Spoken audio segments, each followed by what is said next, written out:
차 수리를 위해 예약 전화를 걸었다. I called for an appointment to get my car fixed. I called for an appointment to get my car fixed. 차를 정비소에 가져가자. I took my car into the garage. I took my car into the garage. 수리공이 문제를 진단했다. And the mechanic diagnosed the problem.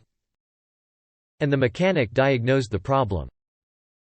그에게 견적을 내달라고 했다. I asked him for an estimate of the cost.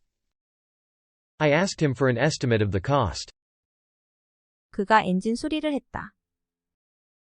He worked on the engine. He worked on the engine. 나중에 차를 가지러 다시 왔을 때. When I came back late to pick up the car. When I came back late to pick up the car. 나에게 수리 비용 청구서를 건네주었다. He gave me the bill for the repair.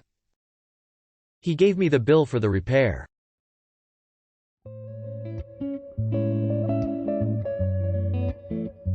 오늘도 수고 많으셨습니다. 이 영상이 마음에 드셨다면 구독, 좋아요 부탁드립니다.